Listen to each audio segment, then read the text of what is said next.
Olá, queridos alunos da Faculdade de Direito de Franca, estamos aqui novamente para mais uma aula da disciplina de Ciência Econômica e Política. Lembrando que nós estamos estudando a unidade 5, a unidade que trata de circulação, de troca. E quando a gente fala de troca, um assunto que envolve trocas também é relacionado às bolsas de mercadorias e bolsas de valores. É um assunto que normalmente instiga muito a curiosidade do aluno, seja ele de qualquer curso que seja. É algo que está se tornando muito acessível a todos hoje, fazer investimentos em bolsas. Então é um assunto relativamente grande e que nós vamos ter que dedicar no mínimo 2 aulas para fazer uma abordagem, mesmo que mínima, a respeito deles. E vamos iniciar aqui com essa nossa videoaula. Primeiro nós vamos falar de alguns conceitos e algumas definições a respeito de bolsas.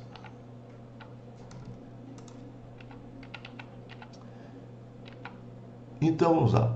As bolsas de mercadorias. O que são? É um centro de negócio ou de transações onde se realizam compra e venda de grandes partilhas de mercadorias. Então, algumas mercadorias específicas, que eu já vou comentar ali na frente, foi tendo a necessidade de criar um local específico para ser transacionado.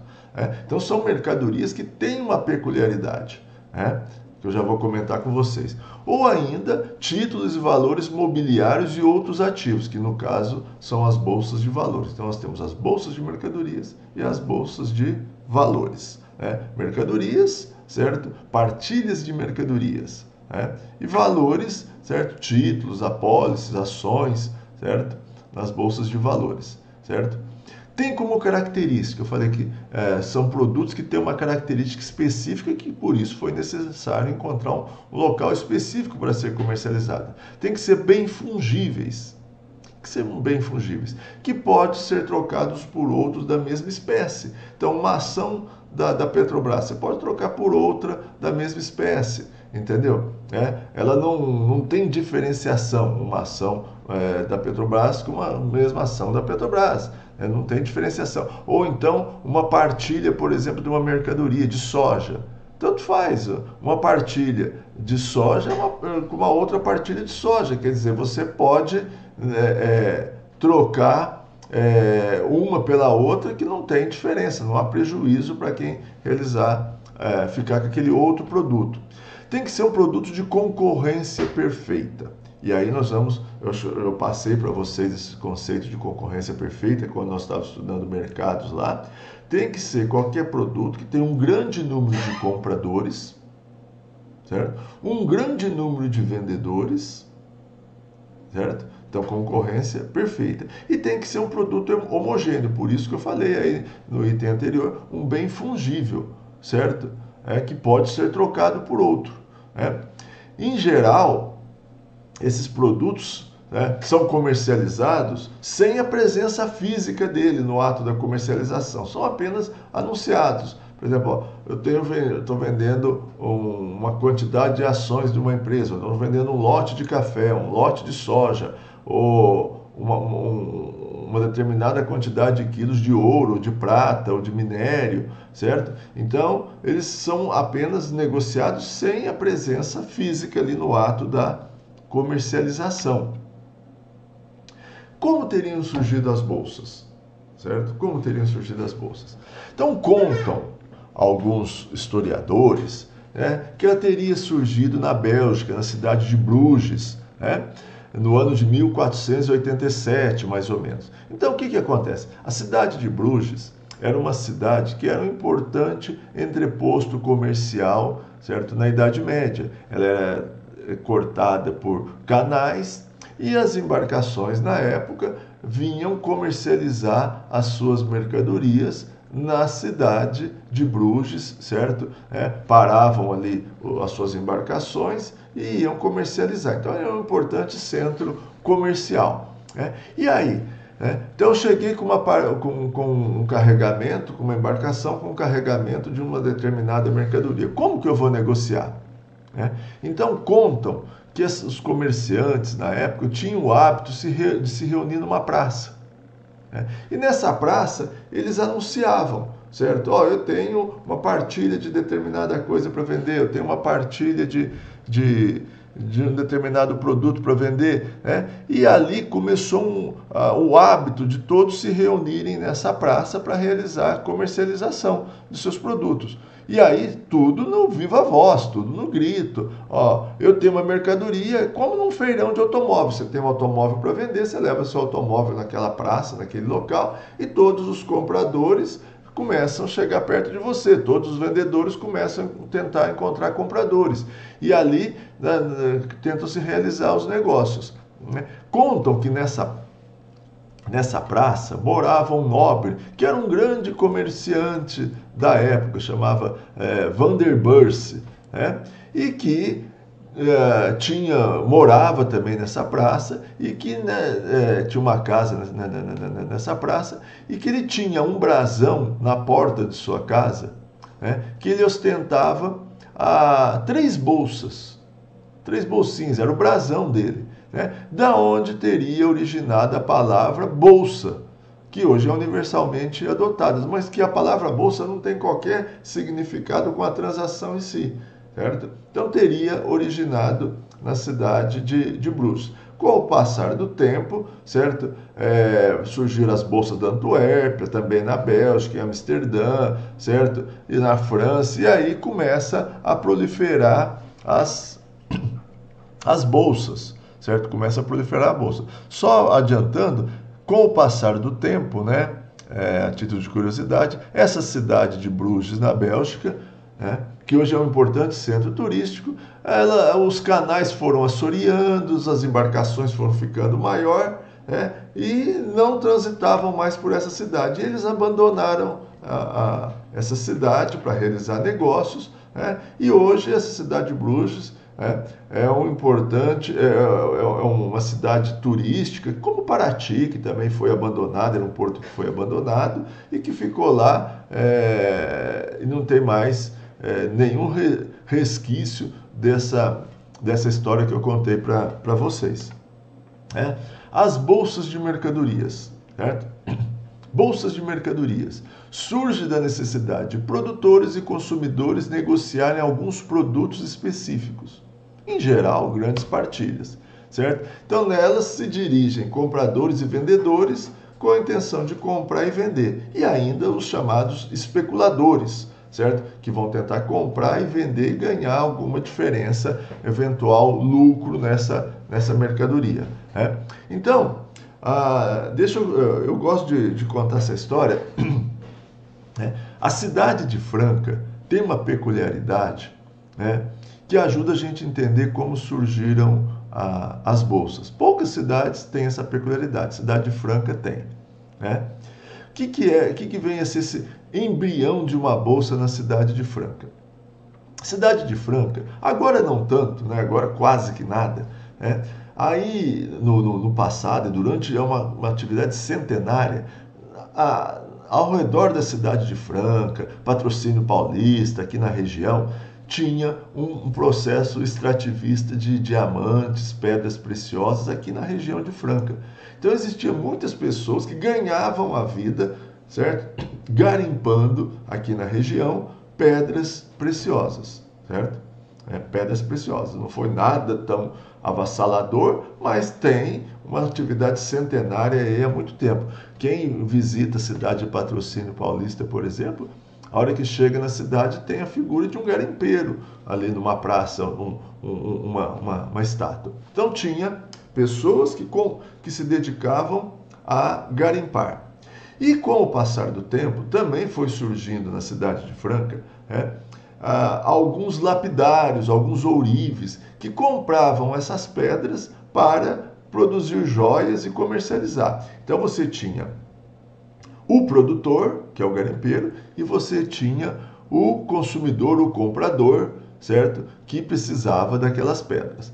Logicamente, o garimpeiro não ia se dedicar a ficar batendo de porta em porta de cada ourives ou de cada lapidário para vender suas pedras.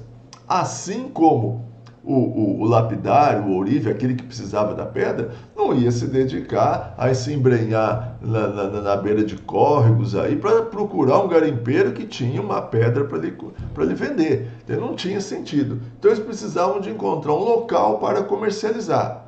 E aí, esse local que eles convencionaram se encontrar é a Praça Barão. Certo? A Praça Barão, no centro da cidade. Então, todo mundo que tinha uma pedra para vender ia lá, todo mundo que tinha uma pedra para comprar ia lá, né? Que queria comprar uma pedra ia lá. E ali realizavam os negócios.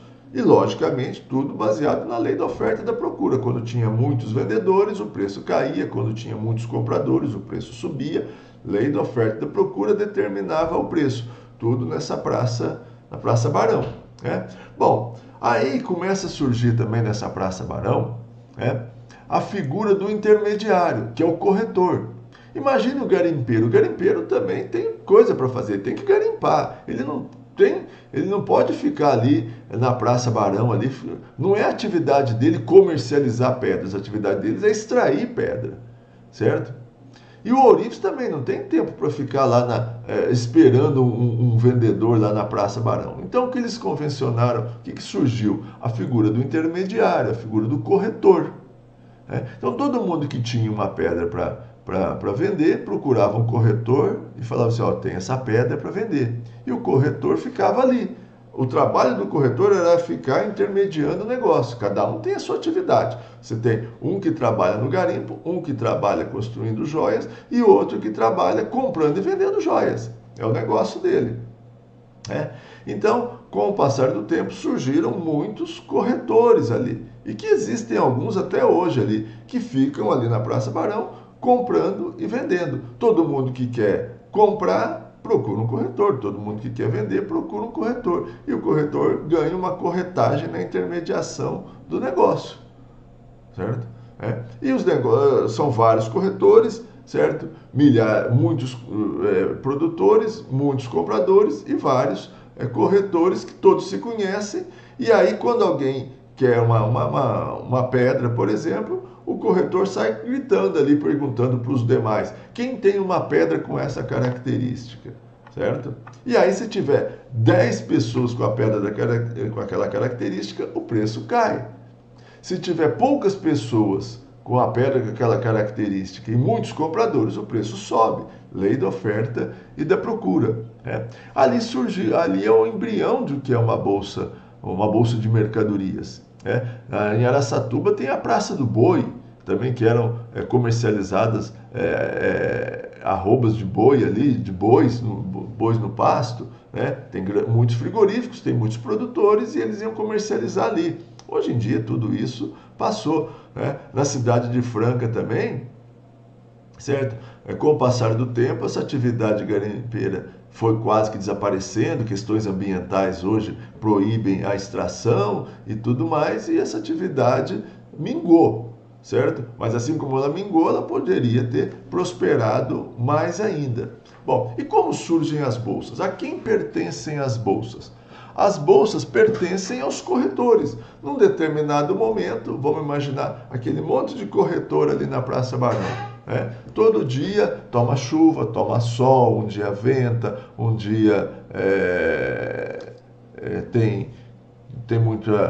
tá muito frio, certo? Ali é uma praça, tem muita árvore, tem muita andorinha nessas árvores, que defecam ali naqueles bancos. Então é muito ruim aquele ambiente. Então vamos imaginar o seguinte, um determinado dia surge um prédio para ser vendido ali nas imediações da Praça Barão, um prédio grande, certo? Um prédio que tem algumas salas, que tem uma sala maior, e aí eles pegam e falam assim, poxa vida, vamos sair da praça? Porque aqui na praça um dia chove, um dia faz frio, um dia faz vento, um dia chove, um dia faz muito calor, tem essas andorinhas aí que nos matam, vamos nos cotizar, comprar aquele prédio, e cada um vai ter sua sala, cada um vai ter seu escritório. E quando a gente for comercializar, a gente vai naquela sala maior, que a gente vai chamar ela de pregão.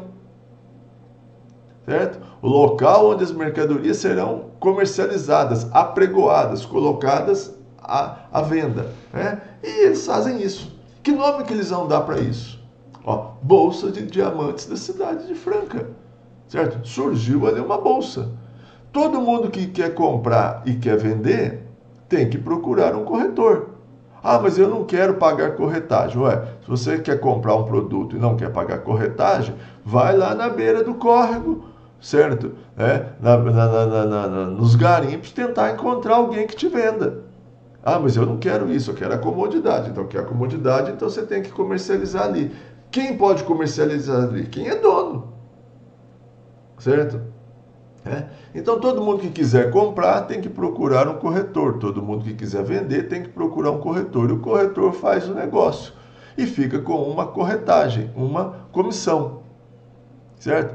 Então, existiu aí no Brasil muitas outras bolsas, bolsas de café na cidade de Santos, certo? Tivemos várias outras bolsas em outros grandes centros aqui do país. Hoje em dia, com a facilidade da telecomunicação, da internet e tudo mais, certo? Centralizaram tudo numa única bolsa. Mas esse é o espírito. É um produto específico que você não vai encontrar num shopping, por exemplo, que tem a necessidade de encontrar um local próprio para ser comercializado. Certo? Então, a cidade de Franca ilustra bem como surgiram as bolsas. Certo? Então, hoje também, grandes produtores de soja, de milho, de café, de minério, isso e aquilo, comercializam grandes partilhas de mercadoria nas bolsas de mercadorias. Certo? E aqueles grandes compradores também compram nessas bolsas, grandes partilhas, compram a presente, compram a futuro, que eu vou comentar isso mais adiante para vocês, certo? Ali se dá as transações, certo? E o preço regulado pela lei da oferta e da procura. Quando tem muito comprador, o preço sobe, quando tem muito vendedor, o preço cai, certo? É um grande número de comprador, grande número de vendedor e um produto, certo, homogêneo, bem fungível, certo? Então, eu quero soja, não importa se foi produzido por A, por B, por C, porque soja é soja, entendeu? Eu quero a soja, eu quero milho, eu quero café. É lógico que eles têm suas especificidades, E quem coloca o preço disso? Quem coloca o preço é o mercado, certo?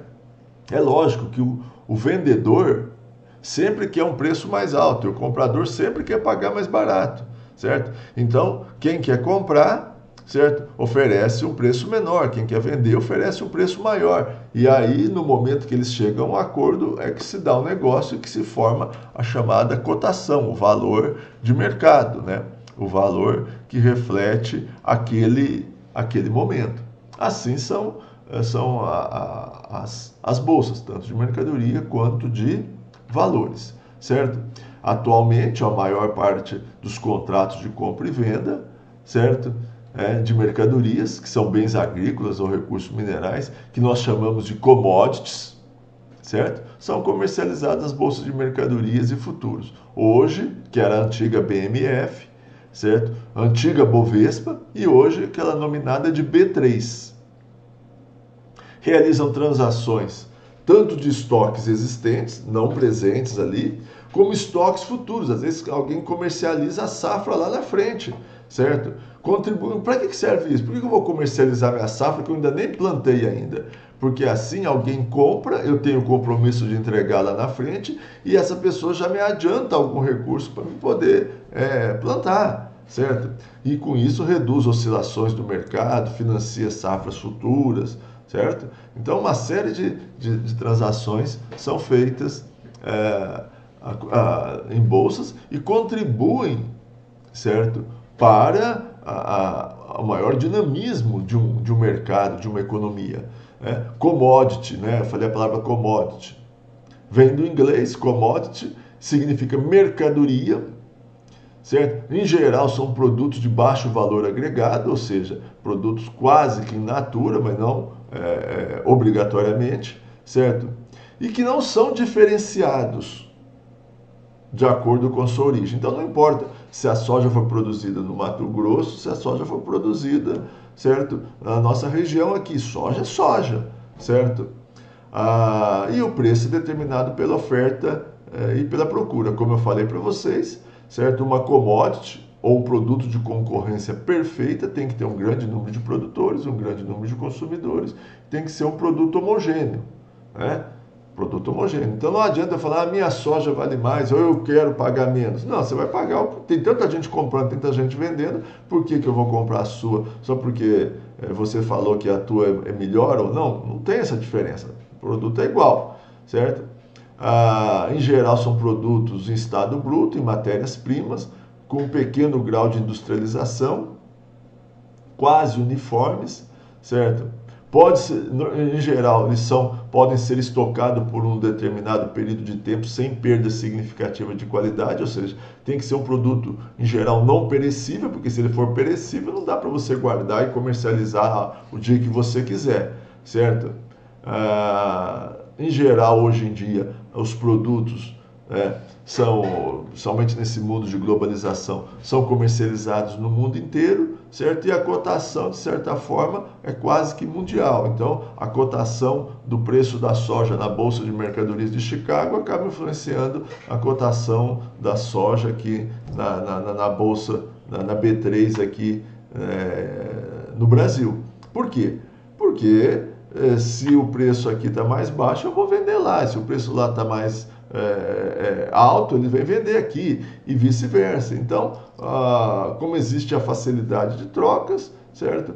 Então, uma cotação acaba influenciando as outras. Nós temos as commodities minerais, certo? Petróleo, ouro, minério de ferro, as financeiras, real, o euro, o dólar, são negociados na BMF, na B3 hoje. Então, quem quer comprar dólar, certo? Compra, de certa forma, está comprando numa bolsa também, certo? Pela oferta e pela procura.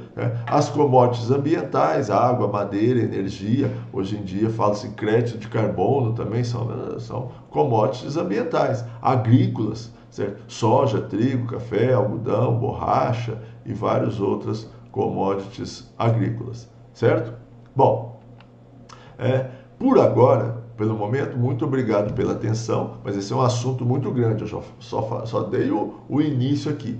Então, dentro de instantes, nos veremos para abordar os assuntos dessa videoaula, esclarecer algumas outras dúvidas e dar continuidade a vários assuntos ainda que nós temos que abordar relacionados às bolsas.